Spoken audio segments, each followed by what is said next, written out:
నమస్కారం. LK news కి స్వాగతం. దయచేసి అందరూ మన ఛానల్ ను సబ్స్క్రైబ్ చేసుకోండి. ఛానల్ నచ్చితే లైక్ చేయండి, మీ స్నేహితులకు బంధువులకు షేర్ చేయండి. ఇక వార్తల్లోకి వెళ్తే, పవిత్ర కార్తీక మాసాన్ని పురస్కరించుకుని చిలకలపూడిలోని సుప్రసిద్ధ పాండురంగ స్వామివారి ఆలయంలో నిర్వహిస్తున్న బ్రహ్మోత్సవాలను సందర్శించేందుకు ప్రముఖ ఆధ్యాత్మిక ఉపన్యాసకులు చాగంటి కోటేశ్వరరావు 300 మంది శిష్యులతో శుక్రవారం రాత్రి మచిలీపట్నం ఐఎంఏ హాలుకు మచిలీపట్నం చేరుకున్నారు. శనివారం ఉదయం పాండురంగ స్వామివారి దేవస్థానాన్ని, చల్లరస్తా సెంటర్లోని వేణుగోపాల స్వామివారి దేవస్థానాన్ని సందర్శిస్తారు. అనంతరం నడకుదురులోని శివాలయాన్ని సందర్శించేందుకు వెళతారు. మచిలీపట్నంకు వచ్చిన చాగంటి కోటేశ్వరరావును వైద్యులు సాయి ప్రసాద్, శివప్రసాద్లతో పాటు బ్రాహ్మణ సంఘ నాయకులు ఫణికుమార్, మోపర్తి సుబ్రహ్మణ్యం తదితరులు స్వాగతం పలికారు. పోతేపల్లిలో వేంచేసిన శ్రీ విజయ కనకదుర్గ మల్లేశ్వర స్వామివారి దేవస్థానంలో కార్తీక మాసం సందర్భంగా స్వామివారికి అభిషేక కార్యక్రమాలు నిర్వహించారు. వేకువజామునే భక్తులు ఆలయానికి విచ్చేసి స్వామివారిని దర్శించుకున్నారు. పూజా కార్యక్రమాలలో పాల్గొన్నారు.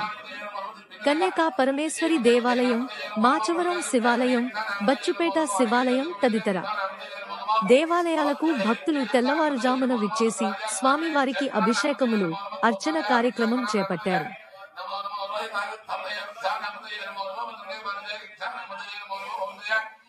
ఉక్కు మనిషి, భారతదేశం మొట్టమొదటి హోం మంత్రి సర్దార్ వల్లభాయ్ పటేల్ జయంతిని పురస్కరించుకుని శుక్రవారం కృష్ణా జిల్లా పోలీసులు యూనిటీ ఫర్ రన్ ను నిర్వహించారు. జిల్లా ఎస్పీ విద్యాసాగర్ నాయుడు ఆధ్వర్యంలో ఈ కార్యక్రమం నిర్వహించారు. యూనిటీ ఫర్ రన్ కార్యక్రమం జిల్లా కోర్టు సెంటర్ నుండి జిల్లా పోలీస్ కార్యాలయం వరకు కొనసాగింది. ఈ కార్యక్రమంలో అడిషనల్ ఎస్పీలు సత్యనారాయణ, వివి నాయుడు, డిఎస్పీ రాజా, ఇన్స్పెక్టర్లు యేసుబాబు, పరమేశ్వర్, నబీ, ఏఆర్ ఇన్స్పెక్టర్లు, ఎస్ఐలు, పోలీస్ కానిస్టేబుళ్లు తదితరులు పాల్గొన్నారు. Machilipatnam cooperative urban bank vice చైర్మన్గా వంపుగడల చౌదరి బాధ్యతలు స్వీకరించారు. Janasena party incharge DCMS chairman Bandi Ramakrishna, urban bank chairman Imadabattula Dileep సమక్షంలో పదవీ ప్రమాణ బాధ్యతలు స్వీకరించారు. అర్బన్ బ్యాంక్ ముఖ్య కార్యదర్శి రాజ్ కుమార్ చౌదరిచే పదవీ ప్రమాణం చేయించారు. అనంతరం చౌదరిని పాలకవర్గ సభ్యులు, కూటమి నాయకులు, శ్రేయోభిలాషులు శాలువాతో సత్కరించి అభినందనలు తెలియజేశారు. ఈ కార్యక్రమంలో పార్టీ నాయకులు, అర్బన్ బ్యాంకు పాలక వర్గ సభ్యులు, కూటమి నాయకులు పాల్గొన్నారు. విశ్వవిఖ్యాత భారతీయ క్రికెటర్, భారత జాతీయ జట్టుకు తొలి కెప్టెన్ కల్నల్ సికే నాయుడు 130వ జయంతి వేడుకలు ఘనంగా నిర్వహించారు. ఈ కార్యక్రమానికి ప్రముఖ న్యాయవాది, సంఘ సేవకుడు లంకిశెట్టి బాలాజీ, కళాభిమాని, సాహిత్య విద్వాంసుడు, APSRTC Machilipatnam depot manager T Peddiraju, ప్రముఖ న్యాయవాది, cine lyric writer Kosuru Madhav Venkatakrishna, Krishna university professor Srinivas తదితరులు ముఖ్య అతిథులుగా పాల్గొన్నారు. జిల్లా పరిషత్ సెంటర్ స్విమ్మింగ్ పూల్ వద్ద గల పద్మభూషణ్ దివంగత సికే నాయుడు విగ్రహానికి అతిథులు పూలమాలలు వేసి ఘన నివాళులర్పించారు.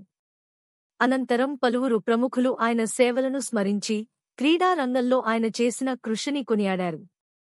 కార్యక్రమంలో న్యాయవాదులు Mandali Durga Prasad, senior journalist B Krishna, Bade Jeevan, గుంపా Shiva, Mandela Giri Kumar Naidu తదితరులు పాల్గొన్నారు. భాస్కరపురం వాస్తవ్యులు గోళ్ల మారిమ్మ ఇటీవల మృతి చెందారు. వారి కుటుంబానికి బందరు నియోజకవర్గ యాదవ సేవా సంఘం ప్రగాఢ సానుభూతి తెలిపి కుటుంబ సభ్యులకు 5,000 రూపాయలు ఆర్థిక సాయం చేశారు.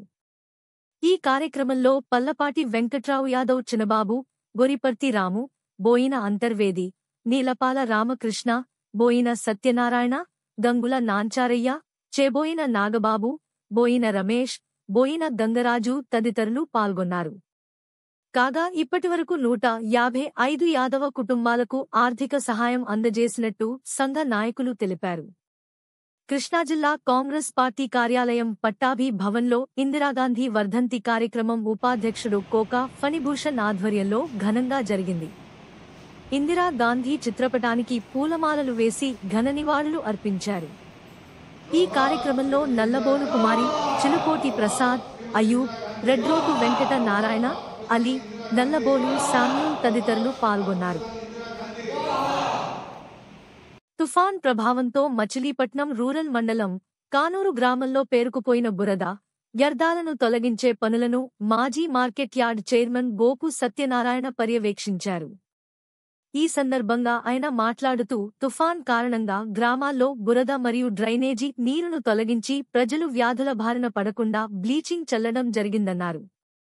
ప్రజలు కూడా వ్యక్తిగత పరిశుభ్రత పాటిస్తే వ్యాధుల బారిన పడకుండా ఉంటారని తెలియచేశారు. ఈ కార్యక్రమంలో దివి మహేష్, చెక్క ఏడుకొండలు, పీతరాము, సేరు యేసు, బొమ్మిడికొండ, విజయ్ కుమార్, గ్రామస్తులు, కూటమి నాయకులు పాల్గొన్నారు. పోతేపల్లి, అరిసేపల్లి, చిట్టిపాలెం గ్రామాలలో మోంథా తుఫాన్ ప్రభావంతో నష్టం చవిచూసిన పొలాలను సందర్శించిన మచిలీపట్నం నియోజకవర్గ YSR Congress party incharge Perni Krishnamurthy Kittu రైతాంగాన్ని పరామర్శించారు. మండల అధ్యక్షులు మట్టా నాచారయ్య, రైతు అధ్యక్షులు గడిదేసి రాజు, కృష్ణా జిల్లా YSRCP general secretary Ganesana Ramesh, Pothepalli incharge Pippalla Nagababu, Arisepalli incharge Ajay, Sakshi Satyanarayana, Ramakrishna, Parinkayala Ashok, party నాయకులు, కార్యకర్తలు పాల్గొన్నారు. ఏ గ్రామానికి వెళ్ళినా రైతులు చెప్తుంది ఒకటే మాట, ఇంత తుఫాన్ వచ్చిందండి, ప్రభుత్వం నుంచి ఒకళ్ళు వచ్చి ఒక క్లారిటీ మాకు ఇవ్వాలా, కాగితాలు ఇవ్వండి మేము చూస్తామంటున్నారు తప్పితే ఇంతవరకు ఇలా చేస్తాం, మీకు ఇన్పుట్ సబ్సిడీ ఇస్తున్నాం, లేదా మీకు ఇన్సూరెన్స్ చేయలేదు అయినా కూడా ప్రభుత్వం పెద్ద మనసుతో ఎంతో కొంత మీకు ఇస్తాం అని ఒక మాట చెప్పలేదండి. ఒక్కొక్క రైతు దాదాపు ఎకరాకి 30 నుంచి 40 వేలు ఖర్చు పెట్టున్నామండి. ఈరోజు మా పరిస్థితి ఏంటో మాకు అర్థం కావట్లా. మొన్న పంట ఏమో అధిక వర్షాల వల్ల పోయిందని బాధపడుతుంటే, ఇంకో పంట ఈ చంద్రబాబు నాయుడు గారు వచ్చాక ఒక పంట తక్కువ రేటుకి అమ్ముకున్నామని ఇంకో బాధపడుతుంటే, ఈరోజు ఈ పంటకి మా పరిస్థితి ఏంటో కూడా అర్థం కాని పరిస్థితిలో ఉన్నాం. ఒకప్పుడు జగన్ గారి ప్రభుత్వంలో ఇన్సూరెన్స్ ప్రభుత్వమే డబ్బులు కట్టేది, అసలు ఇన్సూరెన్స్ చేయించుకోవాలి ఎట్టాగో ఏంటో మాకు తెలిసేది కాదు. వర్షం పడి పంట పోతే పంట నమోదు చేయించడం, పంట నమోదు కూడా మేము వెళ్ళక ముందే వాలంటీర్లు మా ఇంటికి వచ్చి రైతులందరూ ముందు వెళ్ళండి, అగ్రికల్చర్ ఆఫీసర్లు వచ్చి నమోదు చేస్తారంటే వెళ్ళి పొలంలో నుంచోండి అని చెప్పేవాళ్ళు. ఈరోజు చెప్పే నాదుడు లేడు, ఇన్సూరెన్స్ వస్తుందో రాదో తెలీదు. పైపెచ్చు నీకు ఇన్సూరెన్స్ రావాలంటే 850 రూపాయలు నువ్వు కట్టాలి, కడితే కూడా ఎకరానికి 850 రూపాయలు నువ్వు కట్టాలి. కడితే కూడా శాంపుల్స్ తీసినప్పుడు ఊరందరి యూనిట్ మీద కూడా యావరేజ్ మీద నీకు తక్కువ వస్తేనే వస్తుంది, లేకపోతే వస్తుందో రాదో కూడా గ్యారంటీ లేదని అధికారులు కూడా చెప్పే పరిస్థితి బట్టి మేము అది కూడా కట్టలేదండి. ఈరోజు మరి యూరియా కష్టపడి, నీళ్లకు కష్టపడి, డ్రైనేజ్ పనులు ఆళ్ళు చేయించకపోతే మేము చేయించుకుని ఇంత ఖర్చు పెట్టి ఈరోజు పంట చేతికి అందే సమయానికి తుఫాన్ అటాకో దెబ్బతీసింది. ఉన్న ప్రభుత్వం కూడా ఆదుకోపోతే ఏం చేయాలి, పరిస్థితి ఏంటి? రేపైనా వీళ్ళు వచ్చాక కొత్త గొప్ప ఇన్పుట్ సబ్సిడీ ఇచ్చినా కూడా మా పేర్లు రాస్తారని లేదండి. ఎందుకంటే వీళ్ళకి నచ్చిన వాడికి ఇంటికి పిలిచి రాసుకున్నారండి. ఎక్కడా పొలాలకు వచ్చి తీసుకున్న దాఖలాలు లేవు. ఇంటికి పిలిచి ఆ తెలుగుదేశం నాయకుడు ఇంటికి పిలిచి అతనికి ఇచ్చేదేదో ఇస్తేనో, లేదా అతనికి ఇతను చెంచాగిరి చేస్తేనో ఇస్తున్నారు తప్పితే నిజమైన రైతు ఎవరు లబ్ధి పొందట్లేదండి. ఇట్లా మచిలీపట్నం సిపిఐ కార్యాలయం వద్ద శుక్రవారం ఏఐటీయూసీ ఆవిర్భావ దినోత్సవాన్ని ఘనంగా నిర్వహించారు. మున్సిపల్ వర్కర్ల యూనియన్ ఆధ్వర్యంలో నిర్వహించిన ఈ కార్యక్రమంలో ఏఐటీయూసీ జిల్లా అధ్యక్షుడు తాటిపర్తి రామకృష్ణ జెండా ఆవిష్కరణ చేశారు. ఈ కార్యక్రమంలో మోదుమూడి రామారావు, ఎర్రంశెట్టి ఈశ్వరరావు, లింగం ఫిలిప్ తదితరులు పాల్గొన్నారు. సర్దార్ వల్లభాయ్ పటేల్ జయంతిని పురస్కరించుకుని శుక్రవారం సెయింట్ ఫ్రాన్సిస్ స్కూల్లో ఎన్సీసీ విద్యార్థులు ఘనంగా రాష్ట్రీయ ఏక్తా దివస్ వేడుకలు జరిపారు. ఈ కార్యక్రమంలో వివిధ కళాశాలలు, పాఠశాలలకు చెందిన ఎన్సీసీ విద్యార్థులు పాల్గొన్నారు.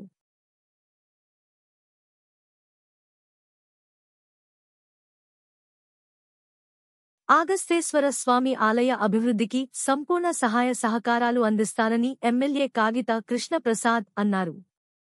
ఎంతో ప్రఖ్యాతిగాంచిన పెడనలోని శ్రీ గంగా పార్వతీ సమేత అగస్తేశ్వర స్వామి ఆలయ ప్రాంగణంలో దాతల సహకారంతో నూతనంగా నిర్మించిన strong room, office room, water ట్యాంకులను ఆలయ అభివృద్ధికి భారీ విరాళం ఇచ్చిన కలిదిండికి చెందిన పారిశ్రామికవేత్త లక్ష్మీపురపు అజయ్ బాబుతో కలిసి శుక్రవారం ఆయన ప్రారంభించారు.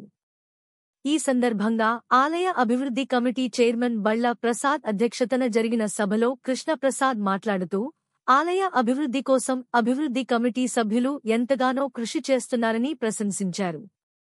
పారిశ్రామికవేత్త లక్ష్మీపురపు అజయ్ బాబు ఆలయ అభివృద్ధికి భారీ విరాళం ఇవ్వడం హర్షించదగ్గ విషయమన్నారు. రాష్ట్ర బీసీ కార్పొరేషన్ మాజీ చైర్మన్ బొడ్డు వేణుగోపాలరావు, అభివృద్ధి కమిటీ చైర్మన్ బళ్ళ ప్రసాద్, టీఎస్ఎస్ మాజీ అధ్యక్షుడు చందన నారాయణరావు తదితరులు పాల్గొన్నారు. పాండురంగ స్వామివారి ఉత్సవాలను అంగరంగ వైభవంగా నిర్వహిస్తామని, స్వామివారి కృప రాష్ట్ర ప్రజలందరికీ ఉండాలని ఆకాంక్షిస్తూ నిర్వహించే ఈ ఉత్సవాల్లో భక్తులు పాల్గొనాలని గనులు, భూగర్భవనరులు, ఎక్సైజ్ శాఖ మంత్రి కొల్లు రవీంద్ర పేర్కొన్నారు. మహారాష్ట్రలోని పండరీపురం తరువాత ఎంతో ప్రాశస్త్యం ఉన్న మచిలీపట్నం చిలకలపూడిలోని పాండురంగ స్వామివారి బ్రహ్మోత్సవాలు శుక్రవారం వైభవంగా ప్రారంభించారు. ఉదయాన్నే నగర సంకీర్తన నిర్వహించారు. అనంతరం మంత్రి కొల్లు రవీంద్ర, నీలిమ దంపతులు పాండురంగ స్వామివారి దేవాలయ ప్రవేశద్వారం నుంచి శిరస్సుపై పట్టు వస్త్రాలను ఊరేగింపుగా ప్రదక్షిణ మార్గంలో స్వామివారి ఆలయానికి తీసుకువచ్చారు. మంత్రి కొల్లు రవీంద్ర, నీలిమ దంపతులు, RTC chairman Konakalla Narayanarao, DCMS chairman Bandi Ramakrishna, urban bank chairman Dileep Kumar, municipal మాజీ చైర్మన్ మోటమర్రి బాబా ప్రసాద్, మున్సిపల్ మాజీ వైస్ చైర్మన్ పంచపర్వాల కాశీ విశ్వనాథన్లను వేద పండితులు ఆశీర్వదించారు. అనంతరం కొల్లు రవీంద్ర సహస్రలింగ మండపం, రుక్మిణి మందిరంలను సందర్శించారు. సహస్రలింగాలను అభిషేకించి మొక్కుబడులు సమర్పించారు. దక్షిణ భారతదేశంలోనే ఈ సందర్భంగా కొల్లు రవీంద్ర మీడియాతో మాట్లాడారు. ఈ కార్యక్రమంలో టీడీపీ సీనియర్ నాయకుడు గొర్రెపాటి గోపీచంద్, తేకి నరసింహం, టౌన్ హాల్ మాజీ చైర్మన్ చిన్నం శివ, లంకే నారాయణ ప్రసాద్, కరెడ్ల సుశీల, పిప్పళ్ల కాంతారావు, వెంకటస్వామి, మురళీకృష్ణ తదితరులు అప్పటి నుంచి కూడా స్వామివారి బ్రహ్మోత్సవాలు నిర్వహించబడతా ఉన్నాయి. కానీ గత 45 సంవత్సరాల క్రితం, దగ్గర 40-50 సంవత్సరాల క్రితం పాండురంగడి ఉత్సవాల్ని మరి అప్పుడు రథయాత్రను ఆపేస్తే మళ్ళీ 2014 సంవత్సరం నుంచి తిరిగి మళ్ళీ రథయాత్రను ప్రారంభించుకోవడం జరిగింది. అందరూ పరిసర ప్రాంత వాసులే కాకుండా దేశ విదేశాల నుంచి, భారతదేశంలో చాలా ప్రాంతాల నుంచి కూడా స్వామివారిని దర్శనం చేసుకోవడానికి వస్తారు. ఈ రోజు నుంచి ప్రారంభమయ్యే ఈ బ్రహ్మోత్సవాల్లో మరి 2వ తారీఖు, 3వ తారీఖు, 2వ తారీఖు ఇక్కడ రథోత్సవం ఉంటుంది. అంటే 1వ తారీఖు ఇక్కడ కళ్యాణం, 2వ తారీఖు స్వామివారి రథోత్సవం. ఉదయం నుంచి కూడా ఇక్కడ పురవీధుల్లో స్వామివారిని ఊరేగింపుకుని రాత్రి వరకు ఈ ఉత్సవం నిర్వహించబడుతుంది. అలాగే 3వ తారీఖున స్వామివారికి తెప్పోత్సవం కూడా శివగంగా నాగిలేరు దగ్గర, కాళేకాన్పేట నాగిలేరులో స్వామివారి తెప్పోత్సవం 3వ తారీఖు నిర్వహించబడతా ఉంది. అలాగే 4వ తారీఖు కూడా సాంస్కృతిక కార్యక్రమాలు, 5వ తారీఖు పౌర్ణమి సందర్భంగా సముద్ర స్నానాలు, పెద్ద ఎత్తున భక్తులు ఈ కార్యక్రమానికి వస్తారు. అన్ని ఏర్పాట్లు కూడా చేయటం కూడా జరుగుతుంది. సముద్ర స్నానాల్లో కూడా మరి ఉదయం స్వామి సముద్రుడికి హారతిని కూడా ఇక్కడ ఇచ్చుకుని అక్కడి నుంచి స్నానాలు స్టార్ట్ చేసుకోవడం జరుగుతుంది.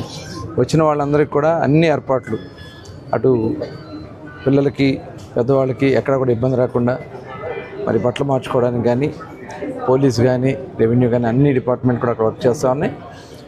అలాగే ఇక్కడ పాండురంగ ఉత్సవాలను కూడా ప్రభుత్వ పరంగా అన్ని ఏర్పాట్లు కూడా చేయడం జరుగుతుంది. అధికారులందరూ కూడా ఇక్కడ మున్సిపల్ అధికారులు, రెవెన్యూ, అలాగే శానిటేషన్కి సంబంధించి కానీ అందరూ కూడా ఇక్కడ ఉండి పర్యవేక్షిస్తూ ఉన్నారు. మరి భక్తులందరూ కూడా స్వామివారికి మనం అందరూ కూడా ఈ బ్రహ్మోత్సవాల్లో దర్శనం చేసుకుని వారి యొక్క కృపకి పాత్రలు కావాలని చెప్పి మరొకసారి అందరూ కూడా కోరుతాం.